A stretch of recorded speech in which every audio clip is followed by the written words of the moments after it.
We'll be exploring today key issues relating to policy responses to the COVID-19 pandemic. My name is Susan Scott. I'm a professor in the Department of Management's Faculty of Information Systems and Innovation, and I'll be chairing this event today. A warm welcome to our LSE students, fellow academics, and everybody who's joining us as part of the live audience for this online event. The Department of Management has organised today's session, which will be focusing on data-driven responses to COVID-19, opportunities and limitations. Each of our speakers will make a short presentation, and then there will be 45 minutes for Q&A. For those Twitter users in the audience, the hashtag for today's event is hashtag LSE COVID-19. The online event will be recorded, and technical gremlins willing will be posted with other podcasts in the series on the LSE player, which you can find on our website. As usual, there will be an opportunity for you to put your questions to the panelists. So to submit your questions, please use the Q&A feature at the bottom of the screen. Questions will be submitted to myself, and I'll pose as many as possible to the speakers. When you pose a question, please do let us know your name, your affiliation, and we're particularly keen to hear from our students and our alumni and incoming students. So please let us know if you are a part of our bigger LSE community. With many activities moving online, there's growing pressure to implement a range of data-driven responses as solutions to various COVID-19 concerns. These include contact tracing to address the spread of the disease and the use of AI in the dashboards that allocate health resources to identify and support vulnerable individuals. If global problems require global solutions, what will be the role of data-driven digital innovations in developing a global approach to the pandemic? At a time when faith in politicians is being stretched, we are being asked to put our trust in science and data. What priority should data-driven technologies play within the policies that we're formulating? And post-pandemic, will data-driven technologies assume a more prominent role in policy and practice going forward? What will happen to our data? Data-driven solutions have been proposed but raise many issues. We have a fine group of panelists, all from the LSE today, who will review the opportunities and limitations of data-driven responses to COVID-19 from a legal, societal, and technical perspective, highlighting the risks of exclusion and discrimination that can arise. We have Seeta Peña Gangadharan, an assistant professor in the Department of Media and Communications. Welcome, Seeta. We have Dr. Orla Lynskey, associate professor in the Department of Law. Dr. Alison Powell joins us from the Department of Media and Communication, and my colleague, Dr. Edgar Whitley, associate professor and reader of information systems in the Department of Management's Information Systems and Innovation faculty. I'm going to invite Orla to begin first. Please, Orla, thank you. Great, many thanks, Susan. So as the chair has already indicated, I'm a lawyer, and so I'm looking at the issue of data-driven responses to COVID-19 from a legal perspective, and in particular from a fundamental rights perspective. And at the outset, one thing to note is that unlike other areas or other disciplines, when we think of law, thinking of a global response becomes quite difficult, a kind of a unique legal response across the world, because many of the legal frameworks that we're considering are either regional or domestic legal frameworks. And so for my contribution today, I want to think about data-driven responses to COVID-19 in light of the European human rights framework. So that's the European Convention on Human Rights and also the EU's General Data Protection Regulation, the GDPR. And so just to begin with, I guess it is tried to say that the responses of governments to COVID-19 have involved significant limitations to or total derogations from many of our fundamental rights. It's a deprivation of liberty to be in lockdown. We've seen serious restrictions on freedom of association, freedom of religion, and many other rights. However, when we think of data-driven responses, I think three particular rights are specifically engaged, and these are data protection, privacy, and non-discrimination or equality. The colleagues later are going to speak more to the discriminatory aspects or potential discriminatory aspects of data-driven responses. So I'm going to focus more on privacy and data protection. And in particular, in the context of contact tracing, which has been the major data-driven response to COVID-19 so far. And so here I think, as a starting point, it's necessary to note that these rights, data protection and privacy, are not absolute. The texts of international legal frameworks recognize that derogation is possible and limitations to these rights are possible when they seek to achieve suitable or legitimate objectives, and they don't go beyond what is necessary to do that. And so contact tracing per se is not incompatible with privacy or the right to data protection. However, where the rollout of contact tracing applications or test and trace in a manual context becomes more contentious is with regard to the safeguards that are put in place in order to protect individual rights to the extent possible while still obtaining the public health benefits of contact tracing. And today, just to kick things off, I want to highlight three dimensions of these safeguards that have proven to be particularly contentious.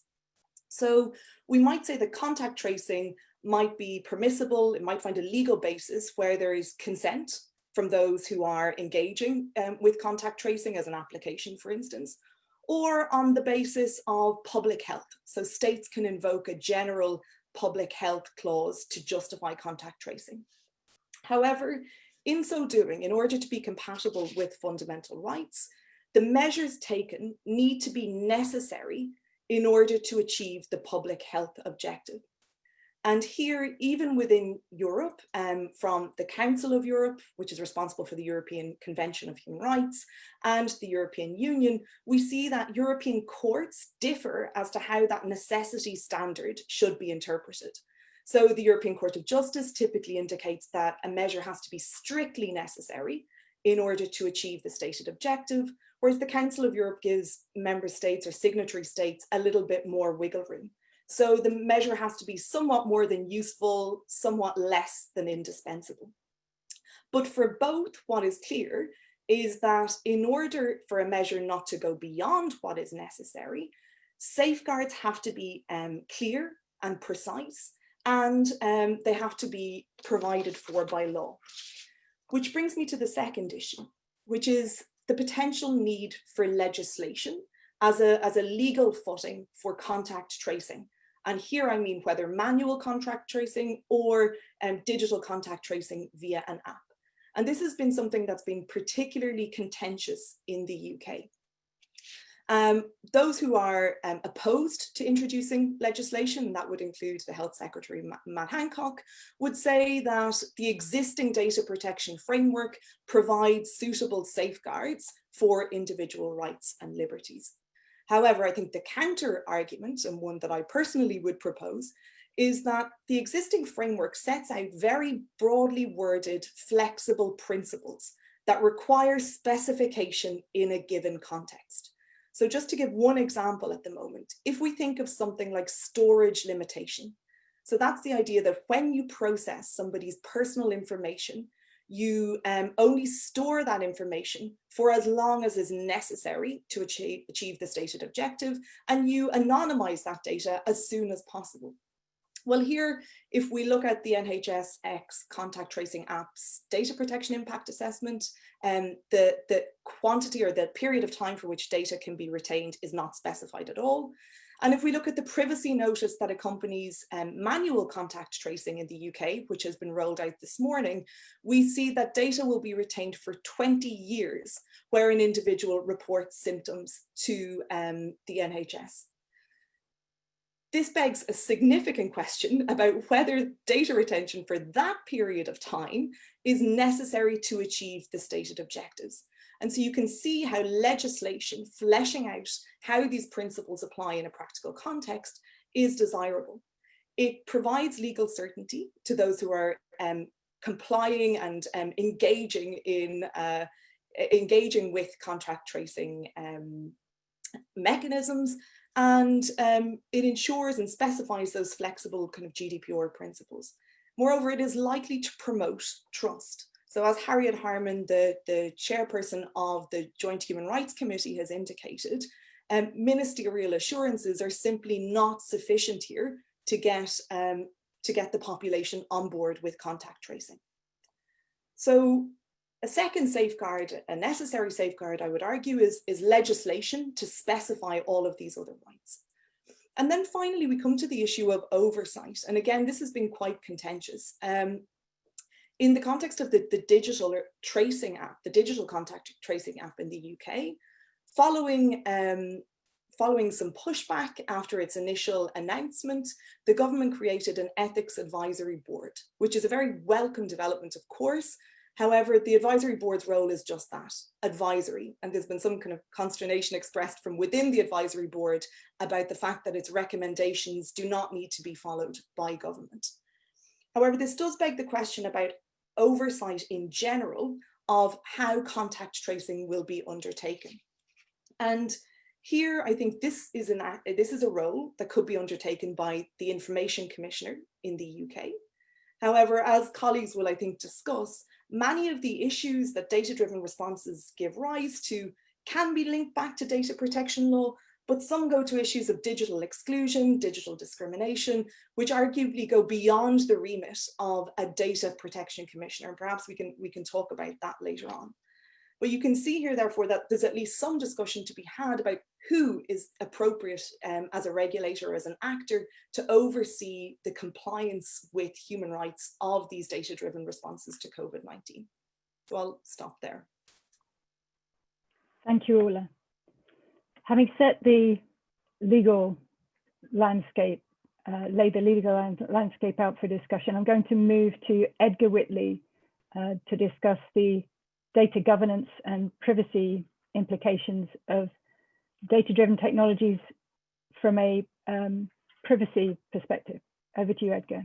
Yeah, and I want to kind of follow on, but in a quite different way to Orla's presentation. In fact, at this point in time, I'm missing a oversight board that I'm involved with in the UK that has been created as part of the Digital Economy Act, which is overseeing data sharing within government and across government for a range of different activities. And particularly this afternoon's meeting is around data sharing to identify and address particular issues around notions of fraud and also around notions of debt. And that experience from these pilot studies that have come before our review board, and it's important to decide what verb you have for your oversight mechanism, advisory versus review, although again, ultimately our review board makes recommendations to the minister who then makes the final decision. The review board receives proposals from different parts of government to propose under the Digital Economy Act various forms of data sharing that seek to enhance and address particular kinds of concerns. There's also a second Digital Economy Act board that I'm also involved with, which is around public service delivery. So not just fraud and debt, but ways to enhance the delivery of public services. And what we're finding is that there are really important practical considerations around how data sharing is done in practice. And that's about the quality of the data that each of these different government departments might hold, from simple things like, how do you know that you are referring to the same person? The kind of classification of that data. When you talk about a household, how is that defined? It might mean very different things for benefits, for health, for council services, etc., etc. So there is important practical considerations around the different ways that government holds data and how that data sharing can actually operate. So if you take data from, say, Her Majesty's Revenue and Customs and compare that with data held by the Department for Work and Pensions or the Student Loan Company or whatever, even on issues like, is somebody vulnerable to debt, or in the context of COVID, more generally vulnerable, how do we ensure that these different government departments are using the same kinds of mechanisms, the same kinds of labels, the same kind of considerations? Because each of these different agencies might have a very different response to the kinds of concerns that might be found when you do data sharing across government. So what one government department labels as vulnerable might just be a flag about be careful when interacting with them. For another government department, that same notion of vulnerability might mean you have an enhanced duty of care towards that individual. And if you receive data from a different department that says, this person we believe is vulnerable according to our system, that might then kick in all sorts of additional requirements from other government departments. And of course, you also have the concerns about the kinds of data protection and privacy issues that you may well find. So even if you don't have a duty of care on receiving that data, you might suddenly discover that someone you know indirectly, purely through doing your work, has been labeled in another government database as being particularly vulnerable or whatever. We've seen a version of this that seems to have worked reasonably well, which has been the 1.5 or so million people in the UK who were defined by their doctors as being clinically extremely vulnerable. And they were the ones who were told to shelter and absolutely not go out.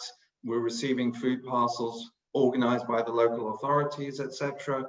But that's only one definition of vulnerability. And it's one definition, one attribute that, particularly as we move closer to a kind of post-peak pandemic phase, those issues about different kinds of vulnerabilities and how those might be shared across different government departments and feed into the kinds of decisions that I know that Alison and Seeta are going to talk about become incredibly important.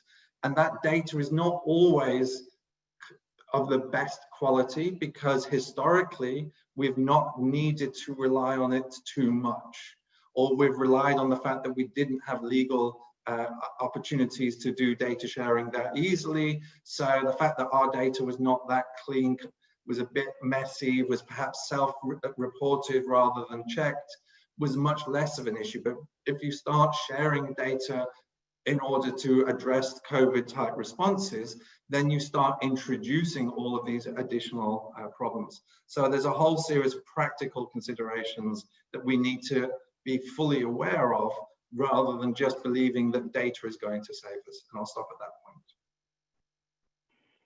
Thank you. Thank you very much, Edgar. And we've had some questions coming through about the data and privacy issue, which we'll pick up on at the end. I'd like to turn to Alison, if you'd like to make your presentation. Thank you so much. Great. Thank you, Susan, and thank you, colleagues, for the presentations to set the scene here.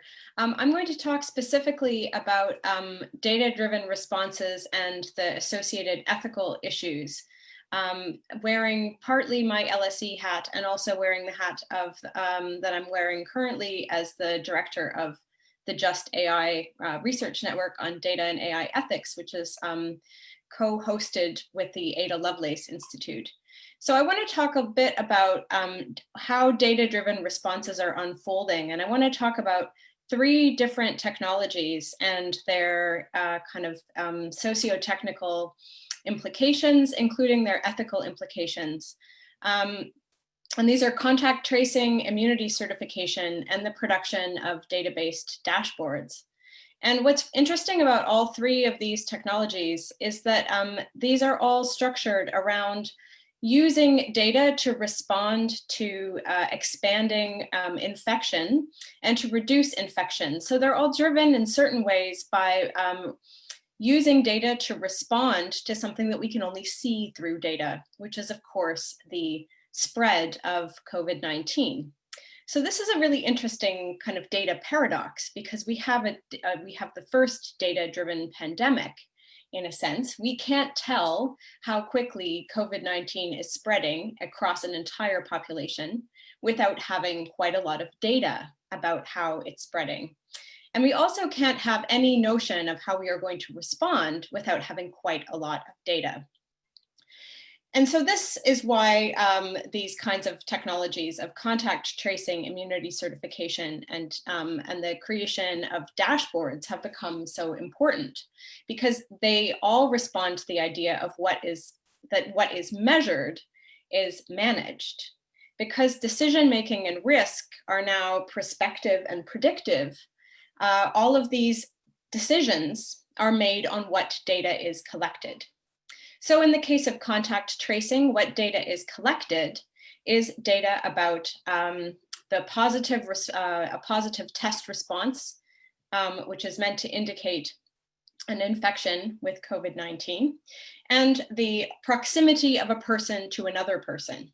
And we can see that contact tracing apps have now been developed and are being tested in many different locations. And contact tracing apps only measure these 2 things. Contact tracing itself is a knowledge practice that is far more complex than the collection of these 2 different kinds of data that occurs in a contact tracing app. And so this is, first of all, this is an interesting aspect in and of itself. The second data-driven technology response is the idea of an immunity certification. An immunity certification would combine data on someone's antibody test results and potentially some other demographic information about that person. And once again, immunity certification, this kind of collection of data, is not in itself problematic. It's the context into which this these data-driven technologies is introduced. So let's imagine that we have something like what was discussed several months ago, an immunity passport. This sounds really quite sexy. Like, let's have an immunity passport, like an actual passport. It has information about the person's health status. It has information about that verifies their identity. How is this going to be used? Is it going to be required to cross a border? Is it going to be required to go to work? As soon as we start thinking about this, we start thinking about the potential unintended consequences of such a data-driven technology. What does it mean to say that one is immune to a disease? Would an antibody test suffice? Well, that depends on the validity of the antibody test. These are pieces of data that are taken out of context and put in another context. And that creates a risk, because this non-comparison of different data sets, we know already the different data sets that exist within the public sector are difficult to compare. And this problem is even more acute when you're looking at comparing data like the result of an antibody test, which has a very specific meaning within the medical community, and potentially a very different meaning to an employer of someone who the employer desperately wants to have back to work, and the person is concerned about their risk to themselves and to others. And the third technology I wanted to talk about is one that hasn't actually been covered as much in the news, which is the creation of dashboards for decision-making at often regional or state level, aggregating all kinds of information, not only about things like antibody test results, infection test results, and infections themselves, but also information about things like the amount of personal protective equipment held in any hospital stockpile, the number of doctors, nurses, or other healthcare workers who are on staff in a particular location, and the relative locations of need of different kinds for different kinds of labor in different parts of a country. I'm mentioning this because all of these data-driven responses are in some ways integrating different kinds of data from many different locations together into technologies that appear to be seamless, but that conceal a number of relationships between, for example, the state and large technology companies, and have very opaque aspects to the management of their data. So we now know that there have been a number of contracts, including contracts for NHSX work, that have been awarded under legislation that suspends the normal contracting regimes that usually apply to technologies contracting to the government. We know that Palantir, who is associated with the Cambridge Analytica scandal, is one of the companies that's investing in dashboarding on behalf of the NHS. And we also know that these are governed by data sharing agreements that apply on many levels and to many different parts of government, as Edgar identified, making it very difficult to create kind of trains of accountability. So the story of the data-driven responses then is a story of a kind of apparent solution that we can appeal to, because technological solutions look like they will be straightforward and they will apply equally to everyone. But there's differential risk and potential for harm depending on how one appears in these different streams of data. So even when we are thinking about the kinds of data that's collected and acted on to make predictions or to solve problems in these three different areas, there's a number of different kinds of data that's left out.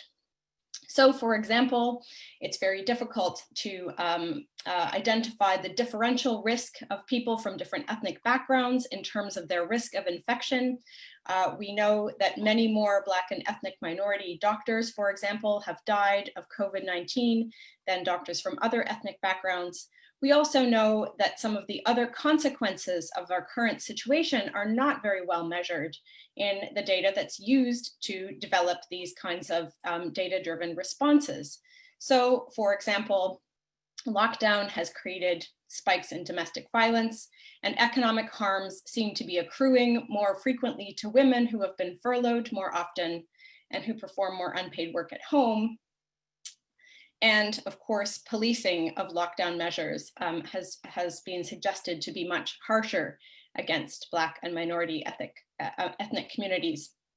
I'll make one final point about data that isn't really present in our decision-making as we exit the crisis, so that we can start thinking a little bit about what ethical responses we might want to employ. And this is that we have seen the explosion of mutual aid and solidarity networks across the UK. And what's very interesting about these is that there's really not very much data about how these operate, even though they are sites of extraordinary commitment and engagement between local communities and people that they serve. And in fact, we do know that there's quite a lot of information sharing between local councils, third sector organizations, and mutual aid organizations, which are all organized online. But this is an enormous data gap. And partly this is because this is not data that is collected using the platforms that are already in the kind of corporate and state space. So the kinds of data that Edgar was talking about are now going to be used for crisis response, but in fact, the crisis response has come from elsewhere in areas that we don't know very much about. So I just want to give a couple of points of consideration from a kind of ethics perspective, and my ethics perspective is a very practical one. And this is that ethical reflection in the age of technology-driven response concerns both appearance and disappearance within technical decision-making models. And a disappearance from the data should not mean the removal of rights, because this current and also disappearance from data currently compounds injustice. Edgar talked about the clinically vulnerable list. Many people were left off that list and were therefore left without access to food, some for weeks. So we could have several responses. One could be, let's collect more data. Let's bring in more data sources to things like contact tracing, immunity certification, or to dashboard more things. And this would, of course, take a top-down perspective. Another response might be to start to look at the interconnections between bottom-up and contextual data, information, and knowledge. So for example, to connect data flows and practices of mutual aid organizations and other organizations. And a third response is a more radical one and may not be politically viable at this time, but I'll put it out anyway, which is I wonder what a crisis response would look like with a minimum viable datafication and an ability to refuse a datafied response.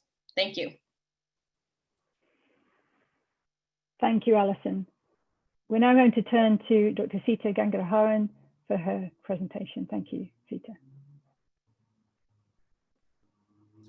Thank you, Susan. Thank you, Edgar, Orla, and Alison. And thank you to the community that's tuned in to this session.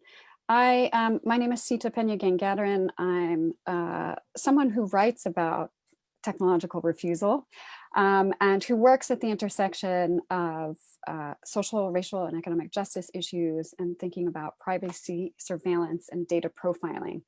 And in the 6 or 7 minutes that I have, I want to sort of mix things up a bit and actually address 3 points that I think will get us thinking by the end of it, I hope, not only about data and data-centric approaches to thinking about these issues related to the pandemic, and but also thinking about narrative and thinking about story.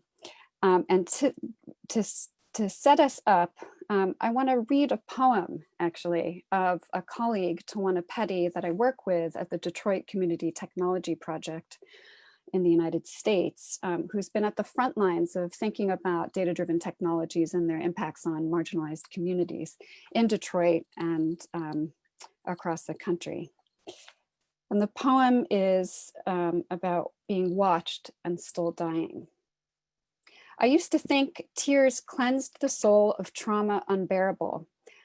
I've been drowning my face in salt water for days, rubbing eyelids raw beneath coveted tissues, gripped by anxiety, but still holding on.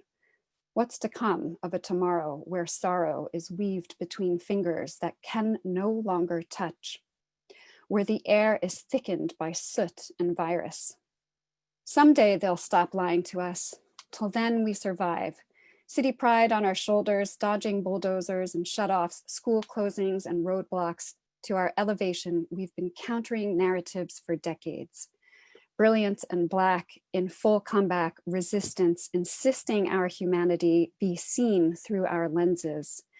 Detroiters are visionary, even in grief, forced to find visibility when folks continue to sleep on our significance. We are the portal to freedom at river's edge. Against all odds, we let the world know we're still here.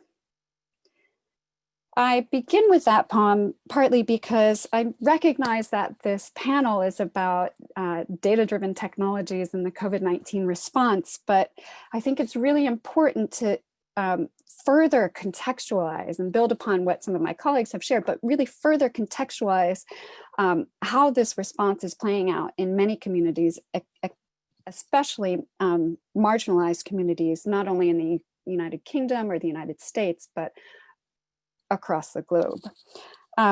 And the 3 points that I want to make, I think, partly address some of the intersectionality and context sensitization that Alison Powell just raised. And I think it's really important to give a sort of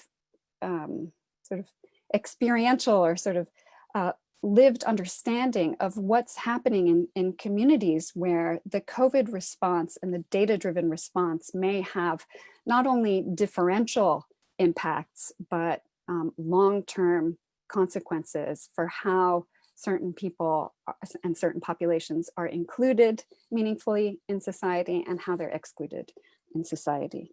So the first point that I want to make is that we have very clearly entered into a state of hyper-surveillance, not just by the state, but also private actors. And in keeping with histories of oppression, this is going to hit marginalized communities, racial and ethnic minority communities the hardest. And for decades, scholars like Oscar Gandy have been saying things such as the rise of data-driven technologies will exacerbate existing inequalities. We're now at a peak point where the problems of for example, entrenched institutional racism are in lockstep with technologies of control. We could call it a sort of paroxysmal attack, right? A paroxysm that's happening, a sudden intensification of surveillance in our communities. And while I think there's sort of an inclination to sort of adjust to this new normal, I think for many members of marginalized communities, this is a traumatic experience. So for example, in the United Kingdom, Kids of Color, which is run by Roxy Ligan, a racial justice group, has been keeping watch on an uptick of racial profiling that has happened during the lockdown. And I think both Alison and Edgar have alluded to this.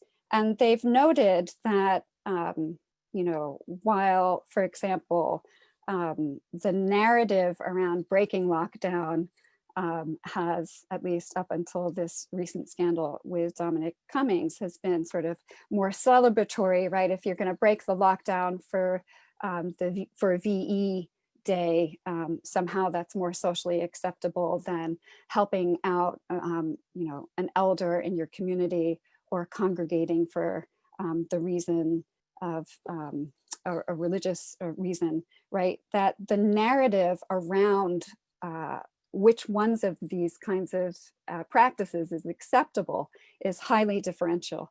At the same time, Kids of Color has noted that there has been an uptick in police abuse and violence. You know, Manchester, a Black man was arrested for moving something in his garden. A Black man at a petrol station who had a toddler in his arms and was tasered by the police as soon as he put his child down, right? This is the context in which a sort of intensified form of surveillance is taking place.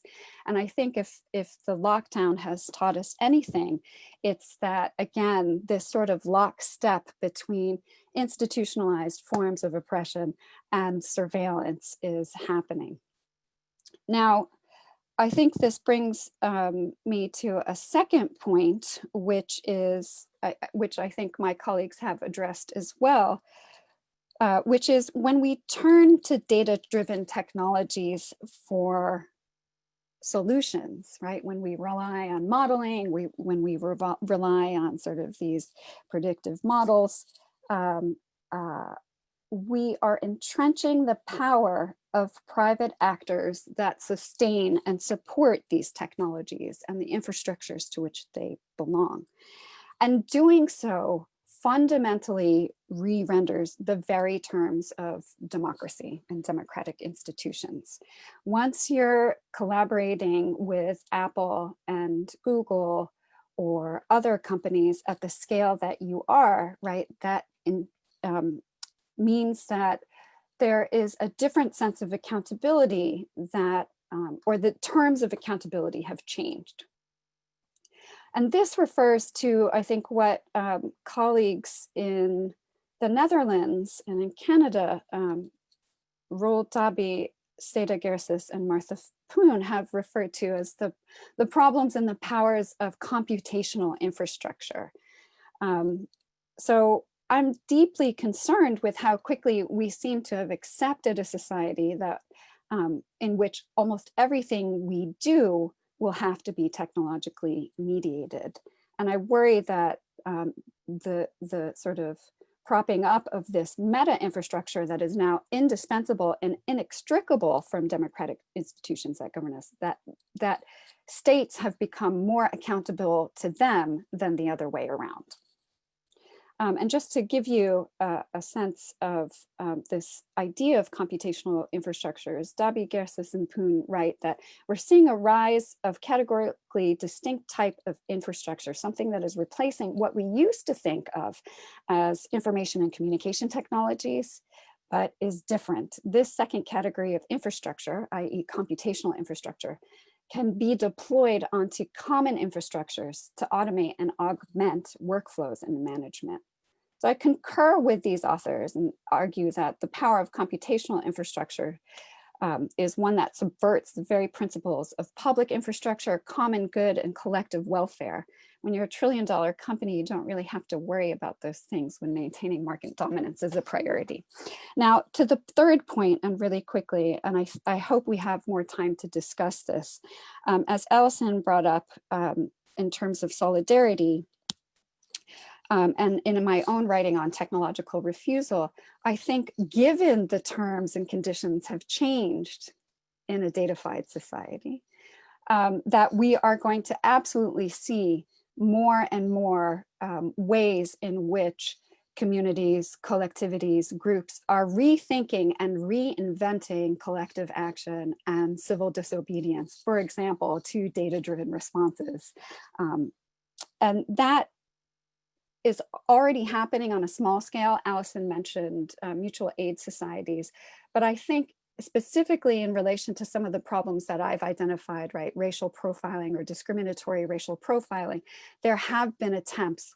Again, Kids of Color in the UK has, as have many other civil society organizations across Europe, have been thinking about how do we document, say, the disparate amount of fines that have been given out to members of Black and minority ethnic populations, right? How do we document that? How do we capture that? How do we create bodies of evidence that actually demonstrate the incompleteness of the data-driven technologies or the technologies of surveillance that are put into place that are meant to, for example, keep us healthy?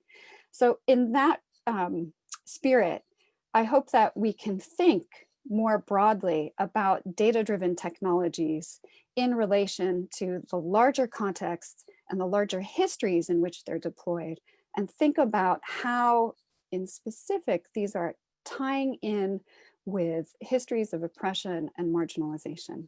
Thank you. Thank you very much, Seeta, for that impassioned presentation in which you remind us that we are talking about data-driven technicians in a context of suffering, of global suffering, and that this is not a suffering that's being borne with equity, that it is impacting some communities and individuals more than others, and that that's something we should be very cognizant of in our discussion, in our comments, in our reflections of this issue. So thank you very much. We've had a number of questions flowing in. Let me thank the speakers and now ask them to respond to those questions. I'm clustering them in the following ways. We've had questions about how the rights of individuals should be put to one side to protect the many, which, you know, many of those who are grieving and want to stop the dying will feel very strongly about. We've had questions about best practice and the role of organizations in ensuring effective global practice. And technopolitics. Seeta touched on this, and it's something that I think we need to return to, technopolitics and the concentration of data markets, as well as the dependence on the infrastructures. And a question that was put to all the panelists that we'll move to after I've read out some of the questions about whether you would use the app. So let me read out some of the specific questions. The first one is from Andrew Booth, who asks, if data is anonymized, then why does it matter how long it's kept for, and why is consent required for anonymized data given the benefits to others? Surely it's better to get on with contact tracing rather than delaying further and seeing more deaths. Who would like to speak to that? Edgar. The big challenge is that claims that data is anonymized essentially are untrue and increasingly untrue. You may remove the identifiers from particular data sets, but increasingly when you combine it with multiple other data sets, it's always, or it's increasingly likely that you will be able to re-identify the individual. So as a starting point, saying, oh, it's going to be anonymized and therefore it's going to be fine, personally, I find a very, very problematic starting point, because there's time and time again, the different kinds of data sets that you can combine and that allow you to re-identify the data. It also becomes very context dependent, and this is where we have this international issue. Some versions of contact tracing are trying to be relatively anonymous because it is just the data going off to a server of the devices that are being nearby. In the UK, the current plan is that once you self-report that you have symptoms, then the data is specifically linked to you, probably linked to your health records, et cetera, et cetera. So anonymization doesn't work. It shouldn't be relied upon because it's going to be incredibly easy to do that. If you are keeping the data for the next 20 years, then you have much more likelihood of accidental or deliberate re-identification. Consent, I take much more as an ethical issue rather than as a data protection law kind of issue. So you should just ask someone, we're going to use your data in these kinds of ways. Are you happy with us doing that? So there's a number of bits to unpick, and I think Seeta wants to take on next. Yeah, I'll just add really quickly so we can get more questions in that I think trust is really important to mention here. You know, with an increase in surveillance, I think especially for certain populations, there's a radical decrease in public trust and trust in government. And that has long and lasting effects for governments to protect collective welfare. So I think that's really important to mention. I'll try and anchor that with reference to the Taiwanese example where, as I understand, after SARS and the passage of the Communicable Disease Control Act helped pave the way for this sort of increase in public or trust in government, right? That then in the current COVID-19 pandemic has seen civic technologists in collaboration with Taiwanese citizens and the government doing having a lot of success with their digital contact tracing. So that aspect of trust is incredibly critical to how any type of data-driven policy might be implemented. Seeta, I'm going to pick up on that with this question from Rajesh Velakat from India. Why are we approaching the issue of government collecting data differently than private companies doing it? Location tracing is admittedly done by Google and many other digital companies, especially when there's a greater public good in contact tracing. Always public benefit should override individual rights. Did you want to follow up? I mean, I agree with that, right? Okay. I think there is a real danger that technology companies, you know, they might, and I'm sure that Orla can speak to this in greater detail, but right, that there's certainly a concern that private actors will make it a challenge, for example, for governments to use and analyze data in the ways that they think will serve the public interest or collective welfare. And I don't know if tech companies actually have created the conditions for us to trust them thus far. So I'm not sure why we would trust them moving forward. Okay. Alison, did you want to come in on that, or shall I give you another question? Yeah, I was just going to follow up on that, and I was going to say that in the current situation in the UK, in regards to the 3 technologies I talked about, one of the things that's a characteristic of all of them is that they all rest upon a very large integration of both government and corporate data collection, and this is an issue because the channels of accountability are beginning to collapse. And the channels of accountability that we would use to make governments accountable to the data that they collect about their citizens don't apply to their commercial partners. And as I said, you know, many of the data sharing agreements, even the ones that I was able to locate that relate to these 3 technologies, are multi-layered, very opaque, and have, in some cases, very vague end dates. So this is an increasing concern because it suggests that there's some ceding of the territory from government actors to commercial actors. And as Seeta says, there's very little indication that we should trust these actors, because we have to remember that their business model is to continue to derive new products based on the data that they currently have. And the more data they currently have, the more they are likely to be able to control kind of future products that we will buy, or even services that we are able to access as per our rights as citizens. Thank you very much. And I want to now set up this, you know, there's a clear tension coming through in the questions that I want to try and, by putting 2 questions together, see if we can treat as a theme. The first question is from Simon Rushton, who says, we talk about rights of association, religion, and movement.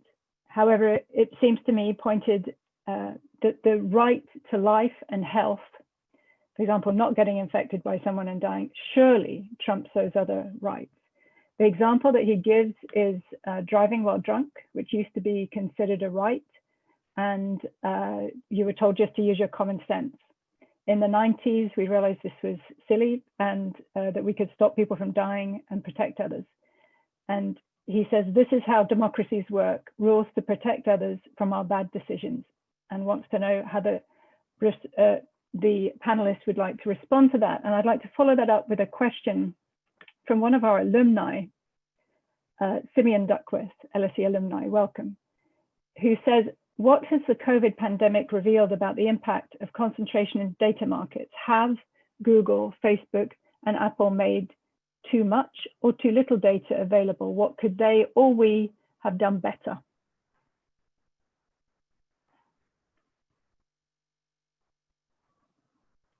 Orla, would you like to speak to the, I think we need you unmuted. Certainly, sorry, I'll have a go. So with regard to the first question, I think it's a false trade-off to say that we can have the right to life and we can have public health, or we can have other rights like privacy, freedom of association, freedom of religion. And so, you know, in that example that was given, we might say the ability to drunk drive was certainly never a right. It was maybe something that wasn't sanctioned with the coercive power of the state, but it was never enshrined in an international human rights instrument. It has never been legally recognized as a right. And so we have recognized legally with international consensus that rights like privacy, data protection, freedom from discrimination merit protection. And so the aim here is to continue to protect these rights without hindering the kind of functionality of public health responses. And that means saying that certain technologies from a legal perspective, and we might question whether or not the law goes far enough here, but from a legal perspective, they might be permissible provided they respect safeguards. So my gripe here is not with the use per se of various data-driven responses to COVID-19, although I completely take the point that, you know, bottom-up responses may be more effective, and that's a conversation that should be had. But rather from a legal perspective, I think the query is about ensuring that the measures that we are taking do actually just respect the law. So that you don't retain data for longer than is necessary. And I completely concur with Edgar when it comes to, you know, the idea of, you know, if you've consented to personal data processing, is that sufficient to hold personal data indefinitely? Well, I would say not, because the data might not be fully anonymized. And here, you know, if we look at the privacy notice of the NHS, we see that there's no guarantee or no mention of anonymization in the privacy notice when it comes to data retained. So that data should be anonymized as soon as possible, you know, once its utility for public health purposes has been served. And also consent here might be a bit of a false target insofar as you know, other colleagues have explained very eloquently, data doesn't just relate to one individual, it can often relate to a community. So we need to be thinking of kind of collective forms of consent rather than one individual indicating that they would be happy to provide their data, irrespective of the fact that that data reveals information about others and also has gaps about other individuals and other communities. So I think you know, that would be my response in relation to the rights-based question, that this is a false trade-off. We should be seeking both. And then in relation, I think it's a great question around data concentration and the concentration of power in data-driven markets. And I think here what the crisis reflects, and I think there'll be time for kind of further consideration of this down the line, but is the fact that governments find themselves strategically dependent on big tech. And I think Alison and Seeta both mentioned that in their presentations, that the public-private divide has completely fallen away here. And so that no longer makes sense, even from a public perspective, from a legal perspective, to speak of that public-private divide. We have big tech actors embedded in national or in domestic state data processing practices. And the key thing is that we ensure the accountability and visibility of that involvement. And, you know, I think that will be a big issue. Thank you. Other comments?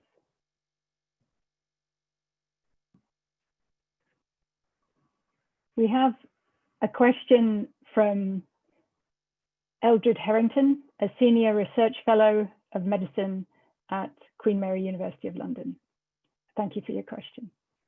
Where have you seen best practice in terms of data management, security, privacy, and duty of care, either here or internationally? So we've talked about, you know, some of the flaw lines, some of the problems that we've observed, but where have the panelists seen what we might think of as best practice or better practice? Edgar. So one of the interesting ones, just in terms of contact tracing, was Australia, where they introduced the technology alongside a set of legislative instruments that kind of controlled and puts in place at least some of those kinds of considerations that Orla has been talking about. I think it's also not yet the case where we can definitively point to things that have worked well and things that have not worked so well. So we're seeing today that South Korea is suddenly seeing an increase in infections again, and that has been for the last 2 or 3 weeks, or 2 or 3 lifetimes ago, as it seems, very much the place that seemed to have got a lot of that contact tracing, track and trace right. And yet this pandemic seems to still be causing further problems. So it's less a case of we've got definite, this is a great example that everybody should be following, and rather these seem like sensible things that people are doing, and let's see how they work out, because we've only been in this space for just over 5 months in total across the globe. The idea that we have embedded and implemented successful strategies that are definitely going to work for every single kind of response, whether it's a loss of public trust in following the rules, a reevaluation of collective good versus individual need, or whatever it might be. I don't think we're at a position there where we can sensibly say this is definitely a model that everybody should be following. Alison. I mean, I agree with you, Edgar. It's far too early for us to be in best practice mode for all of those things, which are very complex.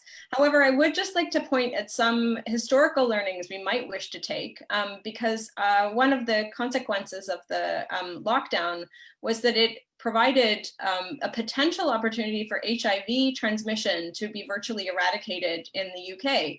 And actually, HIV as a public health issue developed quite a lot of expertise among public health colleagues, including in contact tracing. And so it might be worth, again, as we sort of figure out how to address these various interrelated issues, to be thinking a little bit like outside of our current framework and look to places where people have been successful.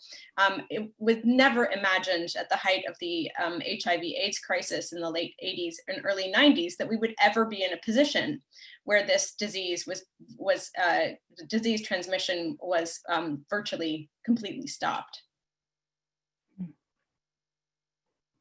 Thank you. And continuing with this kind of role of, the kind of practices that we're observing and the role that policy can play, I'd like to pass on a question from Sudesna Mukherjee in the UK. It's been 20 years since the UK and Europe have had data protection laws. What about other countries where there's not clarity on sunsetting of the data collected? Can the UN agencies help in standardizing the data protection process?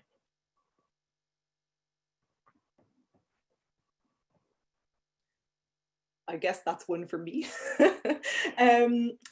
So what we've seen over the past decade or so is that globally there's been a huge increase in the number of countries worldwide enacting data protection laws. So we have kind of over 100 data protection laws enacted nationally across the world. However, at international level, at UN level, data protection is an issue around which it's very hard to get consensus. Because you have states approaching surveillance of their population in very different ways, but also because you have such differing attitudes towards freedom of expression and how freedom of expression relates to data protection and privacy. So this is not necessarily an area where I would see the UN playing a particularly strong role, but that's not my area of expertise, I must say. Edgar, did you want to speak to the different legislation in different countries or the different privacy regulations? Yeah, so I don't think that the UN is going to ride to the rescue of us, particularly with the US being particularly critical of large numbers of UN agencies. So we're back to that broader international politics as much as anything else. But we certainly have experiences and guidelines and best practice and lots of the debates that have gone on about how do you specify what kind of sunset clauses, how do you oversee, etc. So if you are trying to introduce new forms of response, there is at least a good set of examples that can be drawn upon. And one of the really interesting things to see is how widespread the spirit, shall we say, of GDPR has spread as a template, a policy laundering. You ought to have a law about data protection. You ought to have a law about pandemic data. Let's take one that somebody else has developed and apply it, tweak it, but hopefully at least getting some of those kinds of principles. The other thing, of course, to remember is that the GDPR that we have, which is the outcome of a very, very intense lobbying process, is a lot weaker than it was at the very beginning. So it's seen as this savior for us, but it's the outcome of lots and lots of corporate lobbying. So it's good, but it could have been an awful lot better. Yeah, Seeta. I'll just put this out here as a kind of new idea, but you know, I think that it'd be curious to try and learn from Amazon's contact tracing program and or the contact tracing program that warehouse workers at Amazon have put into place. So I know, for example, United for Respect, which is a worker rights organization based in the United States, they have launched a contact tracing app for their workers. And I think that it would be really interesting to learn from that community for a variety of intersectional reasons. But yeah, it'll be actually fascinating to see how private companies think about contact tracing within the context of the workplace. And of course, although Seeta was kind of implying it, the private corporation has conflicting goals. They want to keep their workers healthy, but they also want them to be able to work. Whereas at least governments primarily have a public health goal and then a societal economic goal as well. And we're seeing certainly in the UK that tension between stopping the disease from spreading and the economy from collapsing as well, and the pressures within political parties as to where the emphasis should be. How much health risk do you accept in order to rebuild the economic foundations of the country? I'm going to ask this question of the panelists on behalf of Roy Metropolis from London. And then I'm going to move on to ask a question posed by an alumna about the, you know, the huge opportunities. Perhaps as academics, we feel it's our job to challenge, to ask questions, to fully examine the strengths and limitations. But there is a huge, of course, will to produce change and to use whatever tools we have. And there's a question about that. So let me start with Roy Metropolis's question, who would like to ask the question to the panel: if they would personally install the NHSX contact tracking application, and if no, what would need to happen for them to get the necessary confidence in order to install it personally? Edgar. So I think it's an interesting and slightly disambiguous kind of question. Installing the app, other than potential battery life issues, isn't actually, sorry, installing and running, so we need to be precise, downloading, installing and running the app is the relatively straightforward part.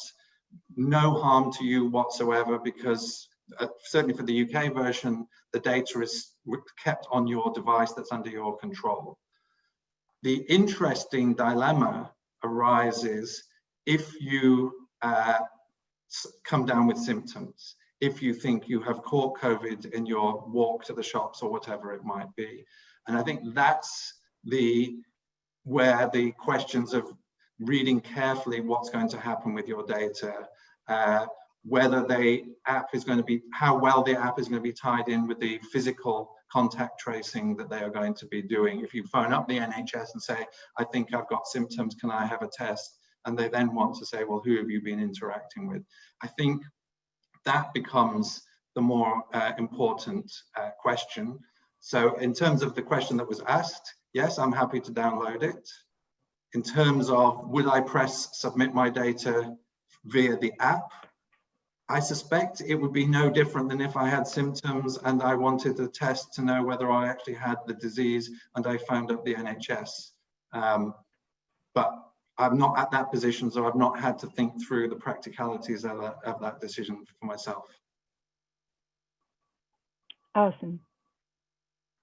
So I'm at the risk of being an annoying academic. I want to turn the question around a different way, because I don't think it matters very much whether I download and use this app, because as given my particular demographic situation, apart from the neighborhood that I live in, the risk to me in terms of a financial penalty or an increased amount of discrimination in regards to my access to public services or to work is fairly minimal. That, you know, with any data that's shared either to the NHS or to whoever gets access to all the data that the app produces, which is both the NHS and some other actors. It's not exactly clear which ones those are or will be in the future. I'm more concerned about the overall differential harms that different people in my neighborhood, for example, might experience as a result of using this app as a community, because I live in a neighborhood that has lots of people who are have insecure employment or who are getting benefits, who are from ethnic minority communities, and who are living in intergenerational households. And all of these factors are factors that increase the risk of overall harm from sharing data through these apps, including different kinds of harm that come from contact tracing apps perhaps not recognizing complex family situations. It's crowded in my neighborhood, so there are also concerns about proximity tracking using Bluetooth, producing kinds of false relationships between people who haven't been in contact, but whose phones are inevitably close to each other. So these are some of the concerns I have with contact tracing apps. I don't have very many concerns with contact tracing as an overall knowledge practice. I really want to make sure that that's clear. I think contact tracing is the only way to stop the spread of this kind of infection. But contact tracing does not require this kind of app. And there's a number of different information architectures and different knowledge practices that you can introduce to make contact tracing account for the risks that I just identified. Seeta. I will answer the question personally, which is I would most certainly rely on the phone-based contact tracing program. I don't actually have a UK smartphone that's functional. So there you have it. I may be in the same category as many other people. And I just want to underscore that while I recognize that time is of the essence, I also feel like we may need to take our time in order to learn more things. That doesn't mean inaction, you know, time for inaction. It means that that setting the expectation for a sort of radical, you know, silver bullet solution to all of this it seems really unlikely. And so I think that it will take some time to understand the epidemiology of COVID-19. I think it'll take some time for the debate, for example, on public trust to unfold and develop. I think you know, there's while I have absolute faith in the scientists that are on the front lines of doing the research, I know that they're under enormous pressures. So I am, I guess, personally happy to bide my time and then rely on the infrastructure that is being built to sort of, you know, track and trace, and also to help people adjust to this new way of interacting and socializing. Orla.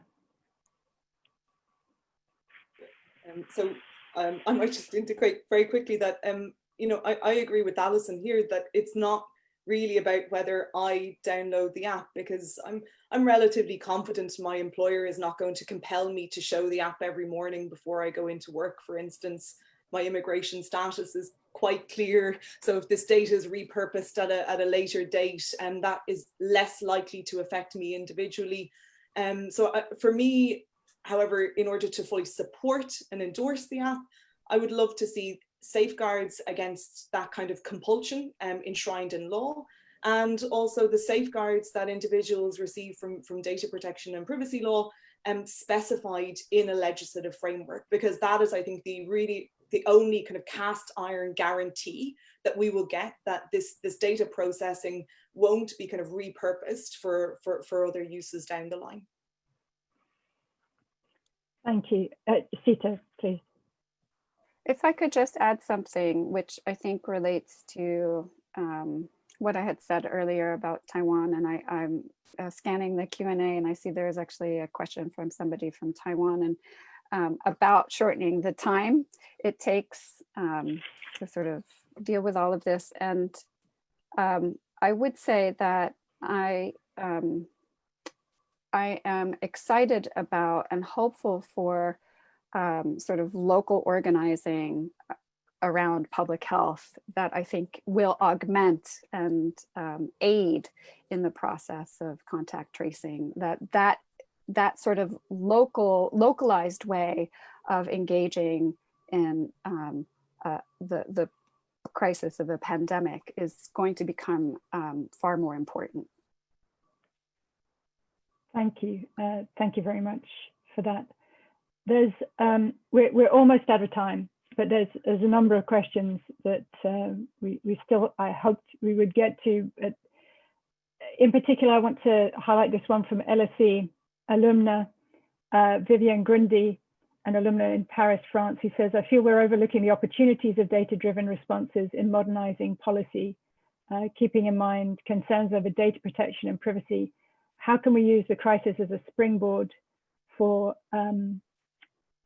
modernization?" And lots of interest, Seeta, in your example from Amazon. Perhaps people can follow that up with you later. But this debate will continue, and we are out of time. I would like to just say what a great pleasure it has been to have the opportunity to listen to the panelists. I think all of you will agree. It was a great discussion. Thank you so much for taking part. We're grateful you could find the time in your busy schedule to join us. So thank you to the speakers, thank you to the technical staff. The next event is tomorrow, Friday, 29th at between 2 and 3:30, organized by LSE Ideas. It's COVID-19 Economic Response, a comparative cross-border perspective. But for now, from us, thank you very much and goodbye.